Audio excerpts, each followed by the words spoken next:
नमस्कार प्रिय दर्शकों, आप सभी का हमारे YouTube चैनल श्री विद्या ज्योतिष पर स्वागत है। और आज आप सभी के बीच में हम लेकर आए हैं विशेष कुछ चर्चा वृतांत श्राद्ध पक्ष के विषय में लेकर। श्राद्ध पक्ष में हमें क्या उपाय करना चाहिए जिससे हमारे पितृदेवता प्रसन्न होकर हमें आशीर्वाद प्रदान करें।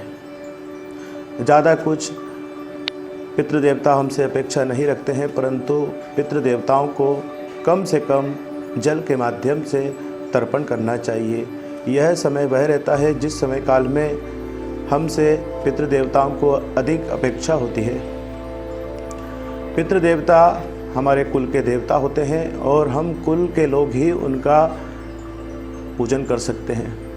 पितृदेवताओं की प्रसन्नता के लिए हम कई प्रकार के श्राद्ध पक्ष में उपाय भी कर सकते हैं और कई प्रकार के अनुष्ठानिक प्रक्रियाओं को कर हम पितृदेवताओं के माध्यम से आशीर्वाद भी प्राप्त कर सकते हैं। पितृदेवता अगर हमारे प्रसन्न नहीं है तो निश्चित मानिए हमारे जीवन में कई प्रकार की समस्याएं आ सकती है और कई प्रकार के कष्ट भी उत्पन्न हो सकते हैं। हमारे व्यापार में सफलता प्राप्त नहीं होना या विशेषतः हमारे यहाँ पुत्र प्राप्ति के योग नहीं बनना, संतान पक्ष से हमेशा चिंता की स्थिति बनी रहना, यह कारण मुख्यतः हो सकते हैं। हमारे घर में कोई रोग बना हुआ या हमारे घर में समृद्धि नहीं आ पा रही है तो निश्चित मानिए पितृदेवताओं का हमें अनुष्ठान करना चाहिए।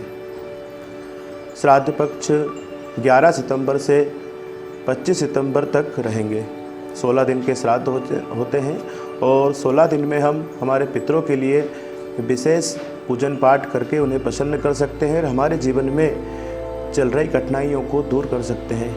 सर्वप्रथम आप सभी के बीच में हम एक छोटा सा उपाय का वर्णन करेंगे जिसके करने से निश्चित रूप से पितृदेवता प्रसन्न होकर हमें आशीर्वाद प्रदान करते हैं। हमें कम से कम हमारे पितृदेवताओं के लिए 16 दिन तक प्रतिदिन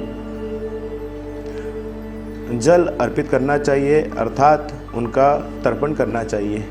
तर्पण करने से पितृदेवता तृप्त होते हैं और वह हमें आशीर्वाद प्रदान करते हैं। जिस दिन हमारे पितरों की तिथि है उस दिन हमें ब्राह्मण को भोजन कराकर वस्त्र आदि दान करना चाहिए, जिसके करने से भी हमारे पितृदेवता प्रसन्न होते हैं। और हमारे यहाँ अगर पितृदेवताओं की अधिक अशुभ स्थिति बनी हुई है तो हमें इस समय में विशेषतः श्रीमद् भागवत का मूल पारायण करना चाहिए, जिसके करने से पितृदेवता निश्चित रूप से प्रसन्न होकर हमें आशीर्वाद प्रदान करते हैं और हमारे सारे कष्ट दूर चले जाते हैं।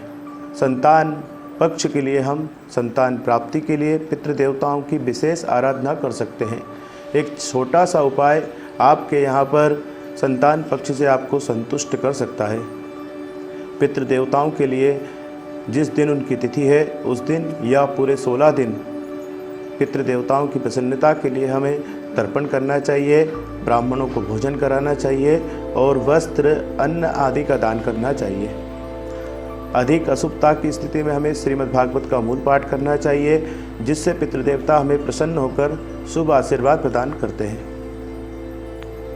एक छोटा सा उपाय तो हमें करना ही चाहिए, प्रतिदिन पितृदेवताओं के लिए जल देना अर्थात तर्पण करना चाहिए।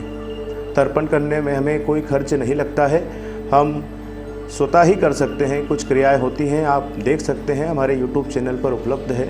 उन क्रियाओं के माध्यम से आप पितृदेवताओं का एक 10 मिनट का कार्य निश्चित रूप से करें, जिससे आपके जीवन में चल रही कठिनाइयाँ निश्चित रूप से दूर होगी। संतान पक्ष से अगर कोई असंतुष्ट है तो पितृदेवताओं की कृपा से उन्हें संतान सुख भी प्राप्त होगा। नमस्कार, जय श्री कृष्णा। पुनः एक नई वीडियो के साथ में मुलाकात होगी।